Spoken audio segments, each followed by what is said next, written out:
lipunan na kung saan ang bawat isa sa amin ay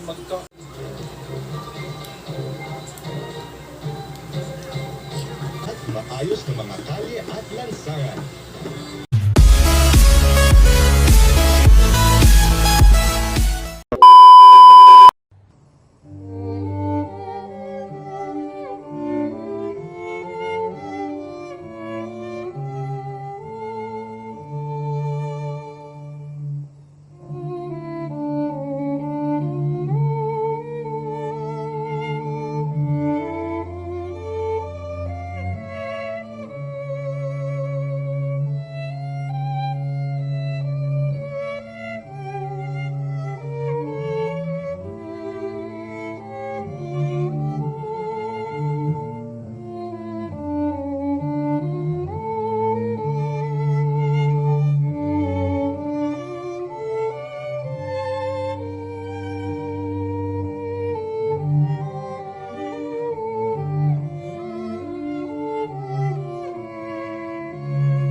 incoming First Lady Lisa Arellano Marcos at Mariana na kanilang anak. So, kompleto na ang first family dyan sa Entablado.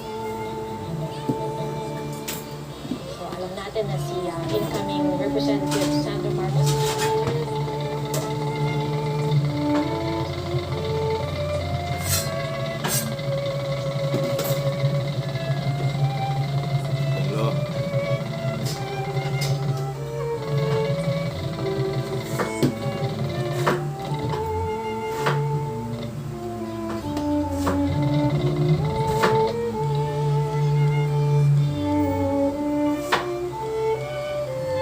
Let us all rise for the Philippine national anthem.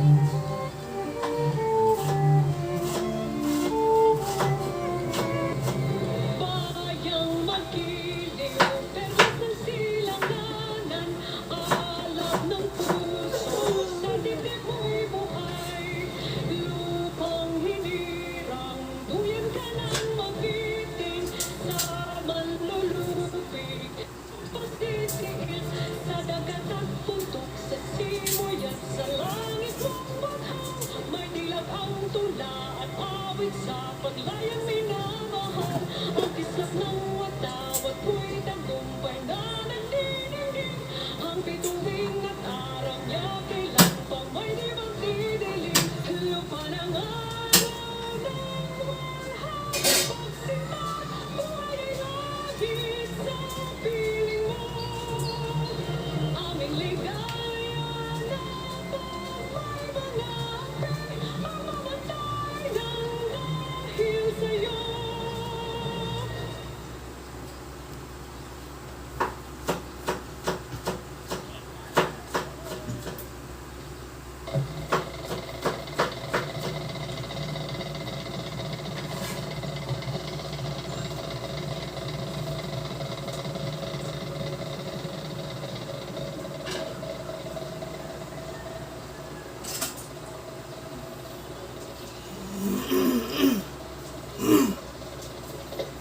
Please remain standing for the ecumenical prayer.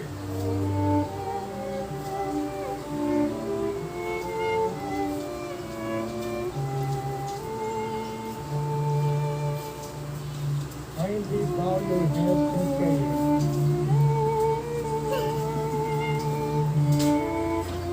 Sa ngalan ng Ama at ng Anak at ng Espiritu Santo. Amen.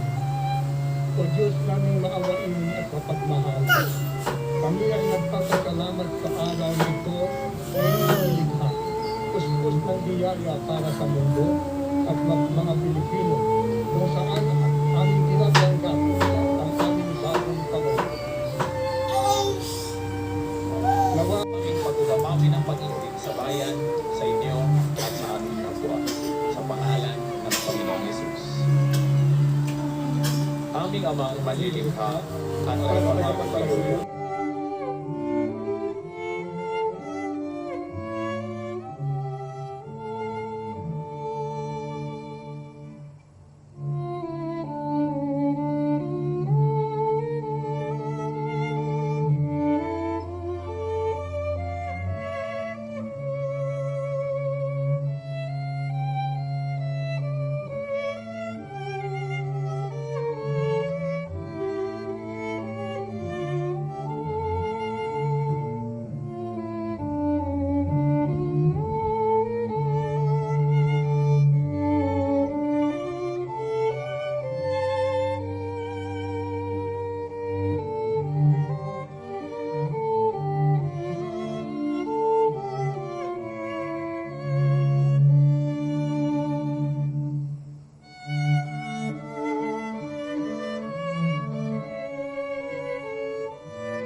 itaas ang kanang kamay at wikain ang mga sumusunod.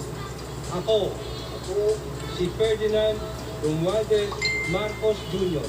Si Ferdinand Romualdez Marcos Jr. ay mataimtim na nanunumpa. ay taimtim na nanunumpa. Natutuparin ko ng buong katapatan at sigasig Natutuparin ko na buong katapatan at sigasig ang aking mga tungkulin ang aking mga tungkulin bilang Pangulo ng Pilipinas, bilang Pangulo ng Pilipinas, pangangalagaan at ipagtatanggol at ipagtatanggol ang kanyang konstitusyon. ang kanyang konstitusyon. Ipatutupad ang mga batas nito, Ipapatupad ang mga batas nito, magiging makatarungan sa bawat tao, magiging makatarungan sa bawat tao, at itatalaga ang aking sarili at itatalaga ang aking sarili sa paglilingkod sa bansa. sa paglilingkod sa bansa. Kasi nawa ako ng Diyos. Kasi nawan ako ng Diyos. Congratulations, Mr. Maraming President. salamat.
His Excellency David Hurley, Governor General of Australia, and First Lady Linda Hurley, Their Excellencies, Special Envoys and Heads of Delegations, His Excellency, Most Reverend Charles John Brown, and the esteemed members of the Diplomatic Corps, Vice President Gesmundo, and the Honorable Justices of the Supreme Court, of course, First Lady Lisa Araneta, and my children, Alexander, Sandro, Simon, and Vincent. I cannot proceed without a special greeting, of course, to the former First Lady Imelda Romualdez Marcos.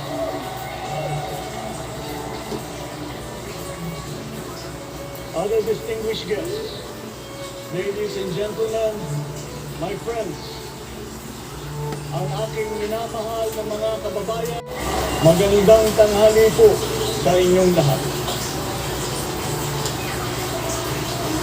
This is a historic moment for us all.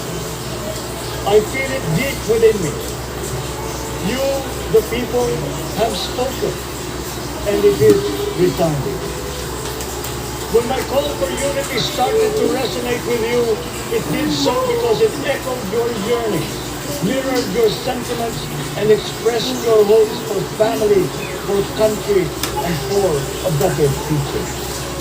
That is why it reverberated and amplified as it did, to deliver the biggest electoral mandate in the history of Philippine democracy.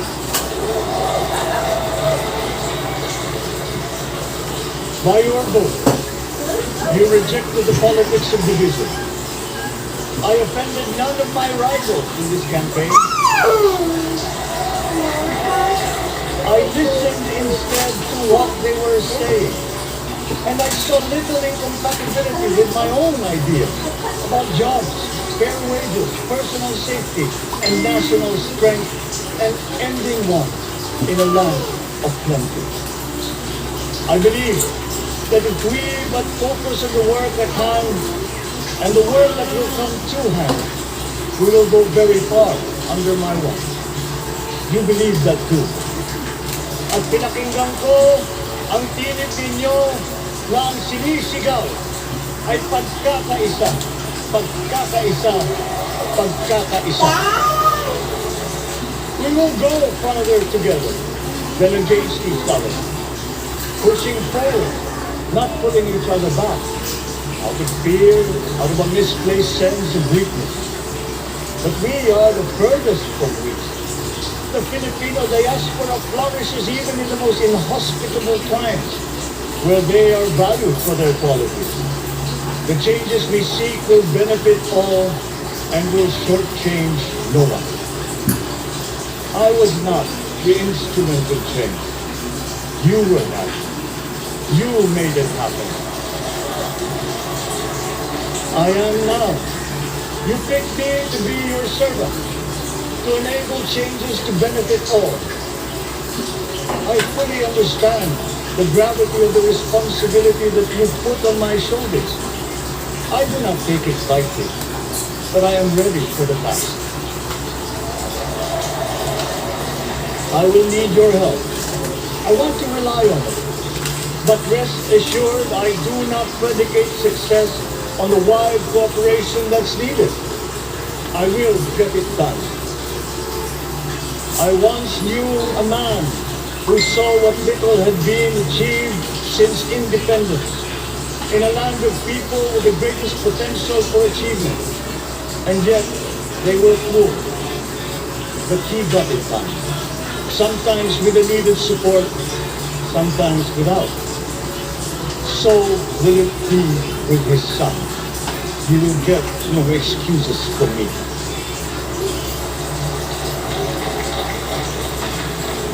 I am here not to talk about the past. I am here to tell you about our future. A future of sufficiency, even plenty, of readily available ways and means to get done what needs doing. By you, by me. We do not look back, but ahead. Up the road that we must take to a place better than the one we lost in the pandemic. Gains made and lost, opportunities missed, well-laid plans superseded by the pandemic. Indeed, ours was the fastest growing economy in ASEAN by ways now outdated. We shall be again by a radical change in the way the world must now work to recover what we have lost in that time and move on from there. We face prospects of the spread of the war abroad, of which we are totally blameless. We seek friendship with all. But countries like ours will bear the brunt of it. And if the great powers draw the wrong lessons from the ongoing tragedy in Ukraine, the same dark prospect of conflict will spread to our part of the world. Yet, there is more out there. Like going forward by new ways of doing that the pandemic forces to adopt. A stronger resilience, quicker adaptability. They are our best prevention. They are our best protection. Quiet reflection in a rough and tumble campaign of a dread and intensity never experienced revealed some of them, such as a willingness to listen despite the noise, the hesitation to quarrel over differences, and to never ever give up hope of reconciliation. These gave me the peace to ponder deeper. There are hints of a road not taken that could get us out of here quicker, to something better, something less fragile. There is also what you, the people, did before, but this time empowered by new techniques and more resources. You got by, getting some of what you needed with a massive government help, and for this I thank my predecessor for the courage of his hard decisions. But there is a way to put more means and choices in your hands. I trust the Philippines. Imagine how much more you'd achieve if government backstops instead of dictating your decisions. Always there to pick you up when you fall, giving what you need to get past a problem. Imagine if it invested in your self-empowerment to bring it closer to taking on whatever challenges come. Imagine a country that, in almost every sense, is you. Now imagine what you and government can achieve together. We did it in the pandemic. We will do it again. But again, I will not predicate my promise to you on your cooperation. You have your own lives to live, your work to do, and there too I will help. Government will get as much done alone without requiring more from you. That is what government and public officials are for. No excuses, just deliver. It was like that once upon a time.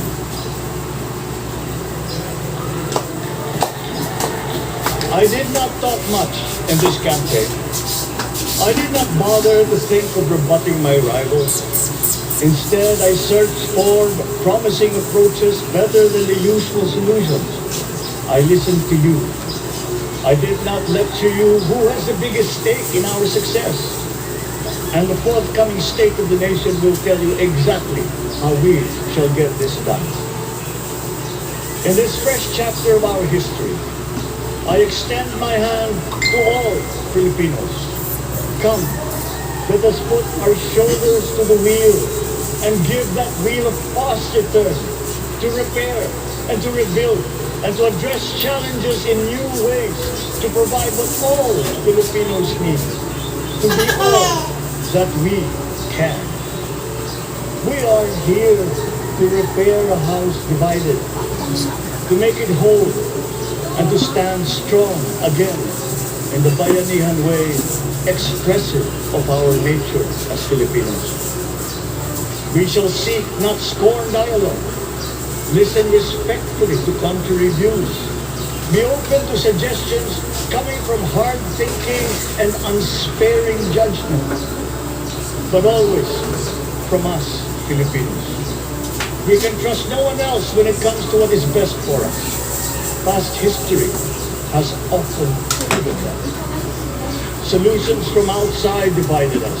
None deepened our understanding. They were always at our expense. Never forget, we are Filipinos. One nation, one republic, indivisible. We resisted and never failed to defeat foreign attempts to break up our country in my father's watch. His strongest critics have conceded that. So let us all be part of the solution that we choose. In that lies the power to get it done. Always be open to differing views, but ever united in our chosen goal. Never hesitating to change it, should it prove wanting. That is how agile, resilient republics are made.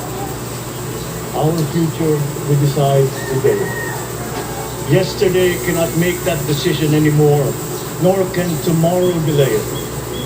The sooner we start, the surer and quicker the prospect of achieving our future. These are troubling times. What's happening to others can happen to us, but it will not. We see what's happening.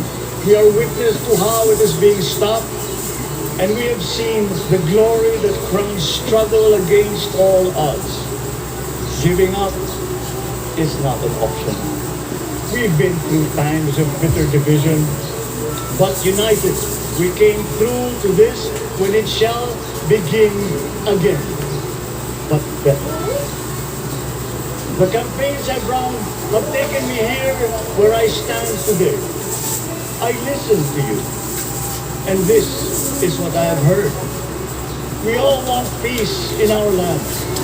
You and your children want a good chance at a better life in a safer, more prosperous country. All that is within reach of a hard-working, warm and giving race. Your dreams are mine. Pangarap nyo ay pangarap ko. How can we make them come true? How can we do it together? But I will take it as far as anyone with the same faith and commitment can, as if it depended entirely on himself. Sa pangarap na maging mapayapa ang ating bansa, ang pangarap nyo ay pangarap ko. Sa pangarap na maging maunlad ang ating bansa, ang pangarap nyo ay pangarap ko. At sa pangarap na maging mas masinang ang kinabukasan natin at ng ating mga anak, ang pangarap nyo ay pangarap ko. We are presently drawing up a comprehensive, all-inclusive plan for economic transformation. We will build back better by doing things in the light of the experiences that we have had, both good and bad. It doesn't matter. No looking back in anger or nostalgia.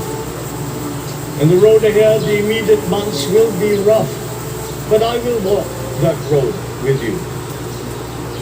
The pandemic ravaged bigger economies than ours. The virus is not the only thing to blame. What had been well built was torn down. We will build it back better. The role of agriculture cries for the urgent attention that its neglect and misdirection now demands. Food self-sufficiency has been the key promise of every administration. None but one delivered. There were inherent defects in the old ways and in recent ways too. The trade policy of competitive advantage made the case that when it comes to food sufficiency, a country should not produce but import what other countries make more of and sell cheapest. Then came Ukraine.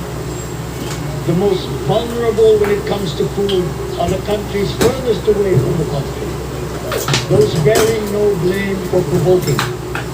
Yet they face the biggest risk of starvation. If financial aid is poured into them, though it never is, there is nothing to buy. It's not just a trade commodity. Without it, people weaken and die. Societies come apart. It is more than a livelihood. It is an existential imperative and a moral one. An agriculture damaged and diminished by unfair competition will have a harder time, or will have no prospects at all of recovery. Food sufficiency must get the preferential treatment the richest free trade countries always gave their agricultural sectors. Their policy boils down to don't do as we do. Do what we tell you to. I'm giving that policy the most serious thought if it doesn't change or make more allowances for emergencies with long-term effects. There is a parallel problem in our energy supply. Sufficient fossil fuel-free technology for whole economies has yet to be invented. And it is not seriously tried by rich countries. Again, consider the response of the richest countries to the war in Ukraine. But surely, a free world awash with oil can assure supplies. Or we will find a way. We are not far from oil and gas reserves that have already been developed. What we teach in our schools, the materials used must be rethought. I am not talking about history. I'm talking about the basics, the sciences, sharpening theoretical aptitude and imparting vocational skills, such as in the German example, alongside the national language, with equal emphasis and facility in a global language, which we have and lost. Let us give OFWs all the advantages we can for them to survive and to thrive. Our teachers from elementary up are heroes fighting ignorance with poor paper weapons. We are condemning the future of our race to menial occupations abroad. Then they are exploited by traffickers. Once we had an education system that prepared coming generations for more and better jobs. There is hope for a comeback.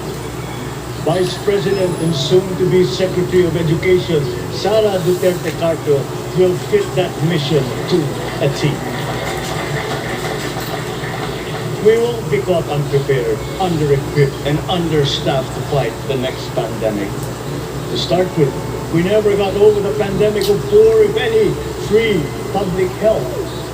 The last major upgrade of a public health system, exemplified by the resources poured into PGH, predates the current shambles by 3 generations.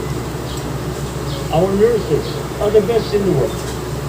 They acquitted themselves with the highest distinction abroad, having suffered even the highest casualties.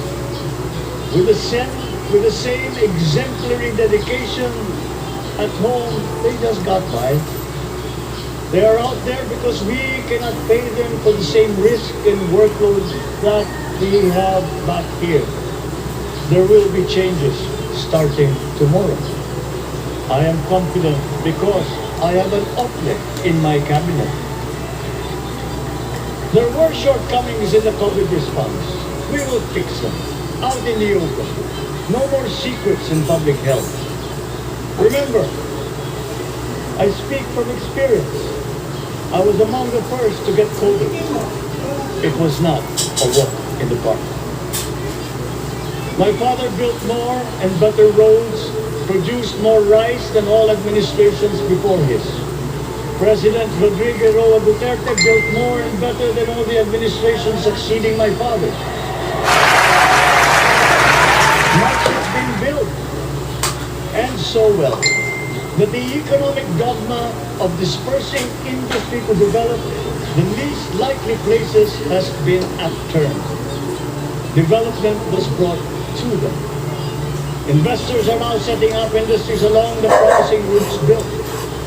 And yet, the potential of this country is not exhausted.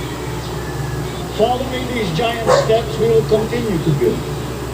I will complete on schedule the projects that have been started. I'm not interested in taking credit. I want to build on success that's already happening.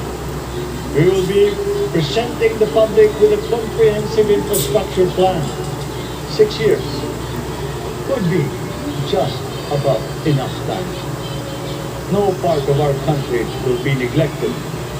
Progress will be made wherever there are Filipinos, so no investment is wasted.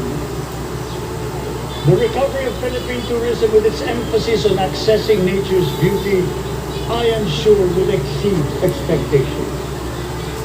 And bigger is not always better, but there's something to be said for economies of scale.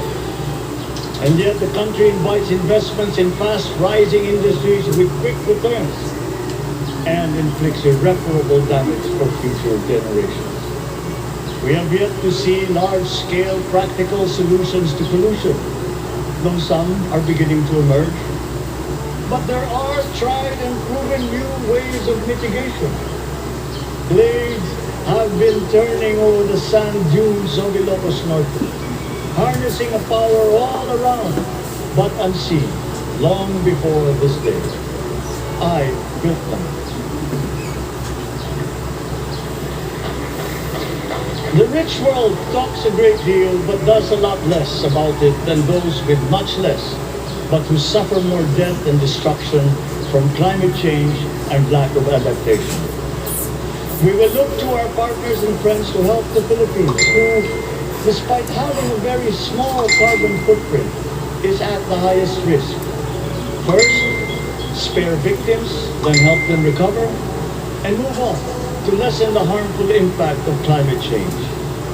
We too have our part to play. We are the third biggest plastics polluter in the world, but we won't shirk from that responsibility. We will clean up. You will not be disappointed, so do not be afraid. With every difficult decision that I must make, I will keep foremost in my heart and in my mind the debt of gratitude I owe you for the honor and responsibility that you have conferred on me. Whatever is in a person to make changes for the better of others, I lay before you now in my commitment. I will try to spare you. You have your other responsibilities to carry. But I will not spare myself from shedding the last bead of sweat or giving the last ounce of courage and sacrifice. And if you ask me why I am so confident of the future, I will answer you simply that I have 110 million reasons to start with. Such is my faith in the Filipinos.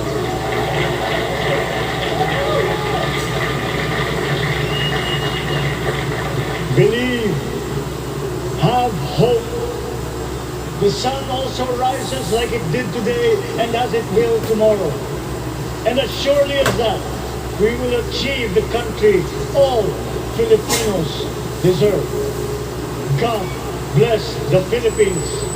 God bless our work.